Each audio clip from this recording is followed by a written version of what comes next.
Assalamualaikum warahmatullahi wabarakatuh. Perkenalkan, nama saya Yulanda Samalam. Saya dari kelas Manajemen G. Di sini saya akan menjelaskan materi tentang konstitusi. Materi pertama yaitu pengertian konstitusi. Secara etimologi, konstitusi berasal dari bahasa Prancis, yaitu constituer, sama dengan membentuk yang berarti pembentukan suatu negara atau menyusun dan menyatakan sebuah negara. Konstitusi juga bisa berarti peraturan dasar awal mengenai pembentukan negara. Adapun konstitusi dalam bahasa Belanda ialah Grondwet, yang berarti undang-undang dasar. Di Jerman, kata konstitusi dikenal dengan istilah Grundgesetz, yang berarti undang-undang dasar. Secara terminologi, konstitusi adalah sejumlah aturan dasar yang ketentuan-ketentuan hukum yang dibentuk untuk mengatur fungsi dan struktur lembaga pemerintah, termaksud dasar hubungan kerja sama antara negara dan masyarakat atau rakyat dalam konteks kehidupan berbangsa dan bernegara. Materi kedua yaitu tujuan konstitusi. Di bawah ini beberapa tujuan konstitusi. Yang pertama, memberikan pembatasan sekaligus pengawasan terhadap kekuasaan politik. Yang kedua, melepaskan kontrol kekuasaan dari penguasa sendiri. Yang ketiga, memberikan batas-batas ketetapan bagi para pengusaha dalam menjalankan kekuasaannya.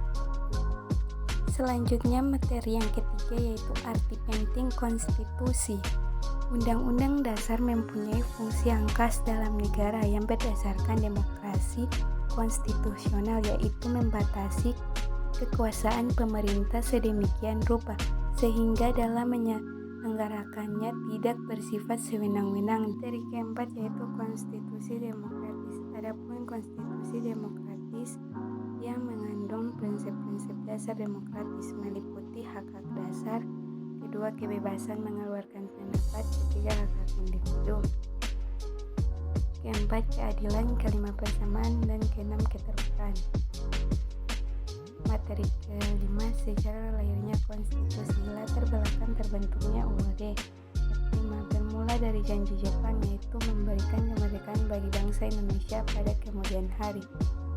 Janji tersebut antara lain berisi sejak dahulu sebelum pecahannya peperangan Asia Timur, Dain Nippon sudah mulai berusaha membebaskan bangsa Indonesia dari kekuasaan pemerintah Hindia Belanda. Tentara Nippon serentak menggerakkan angkatan perangnya baik darat, laut maupun udara untuk mengakhiri kekuasaan penjajah Belanda. Namun janji hanyalah janji. Penjajah tetaplah penjajah yang selalu ingin lebih lama menindas dan mengurus kekayaan bangsa Indonesia. Setelah Jepang dipukul mundur oleh tentara sekutu, Jepang tak lagi ingat janji. Setelah Jepang menyerah tanpa syarat kepada sekutu, rakyat Indonesia lebih bebas serta leluasa untuk berbuat dan bertindak bergantung pada Jepang sampai saat ini kemerdekaan tiba. UUD 45 dirancang sejak 29 Mei 1945 sampai 16 Juni 1945 oleh Badan Penyelidik Usaha-Usaha Persiapan Kemerdekaan Indonesia (BPU-PKI) dalam bahasa Jepang. BPU-PKI dikenal dengan Deikuritsu Junbi Toisakai yang beranggotakan 21 orang, diketahui oleh Ir. Soekarno dan Muhammad Hatta sebagai wakil ketua dengan 16 orang anggota yang terdiri atas 11 orang wakil dari Jawa, 3 orang dari Sumatera, dan masing-masing 1 orang wakil dari Kalimantan, Maluku, dan Sunda Kecil.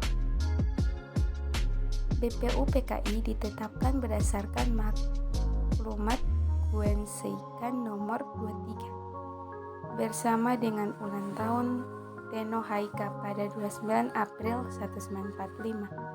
BPU-PKI kemudian menetapkan tim khusus yang bertugas menyusun konstitusi bagi Indonesia Merdeka yang dikenal dengan Undang-Undang Dasar 1945 atau UUD 45. Materi keenam yaitu perubahan konstitusi.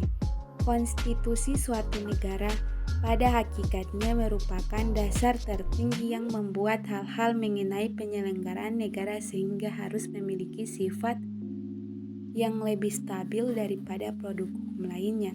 Terlebih lagi, jika jiwa dan semangat pelaksanaannya penyelenggaraan negara juga diatur dalam konstitusi, sehingga perubahan suatu konstitusi dapat membawa perubahan besar daripada sistem penyelenggaraan negara.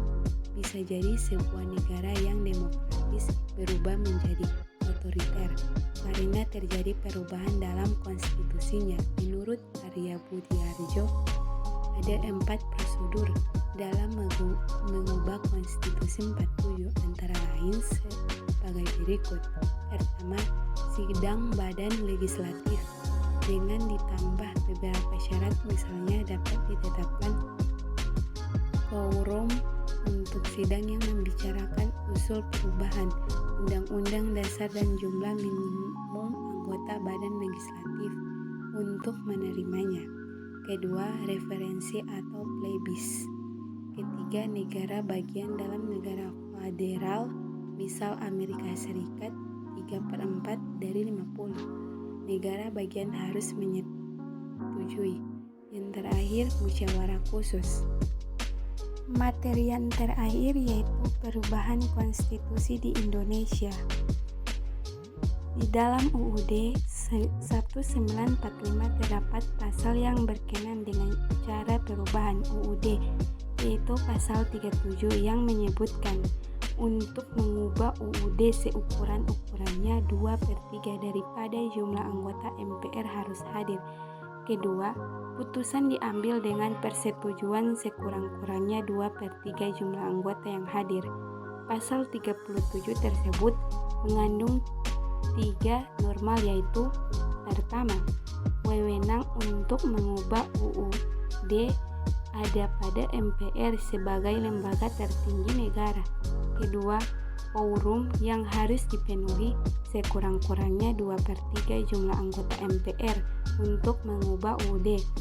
Ketiga, putusan tentang perubahan UUD adalah sah apabila disetujui oleh sekurang-kurangnya 2/3 dari anggota MPR yang hadir.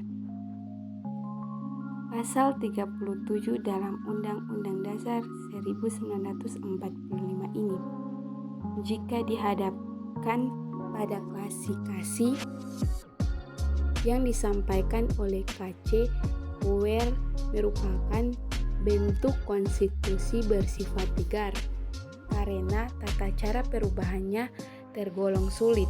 Juga dibutuhkannya suatu prosedur khususnya, yakni dengan Beiti Peopli through a referendum. Kesulitan perubahan tersebut tampak semakin jelas di dalam praktik ketatanegaraan Indonesia dengan dilakukan ketetapan MPR nomor 4 MPR 1983 UU nomor 5 tahun 1985 yang mengatur tentang referendum.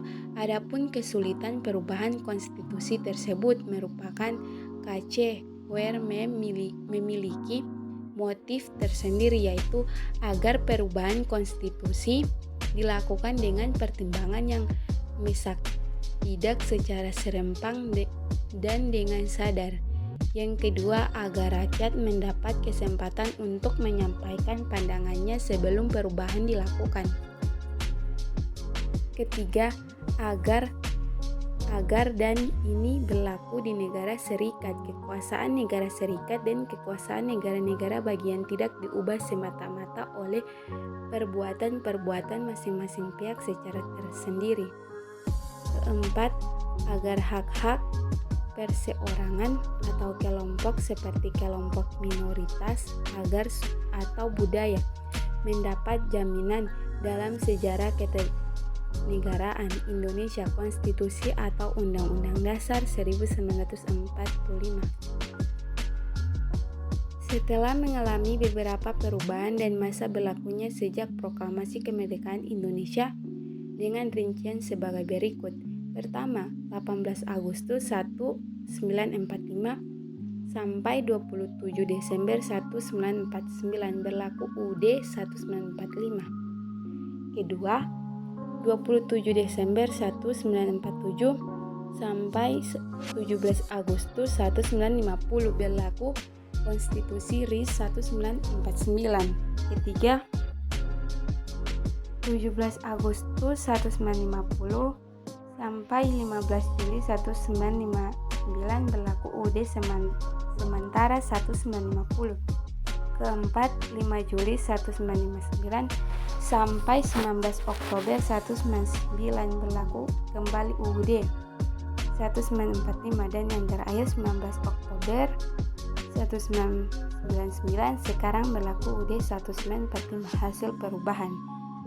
Sekian dari saya, lebih dan kurangnya saya mohon maaf. Wassalamualaikum warahmatullahi wabarakatuh.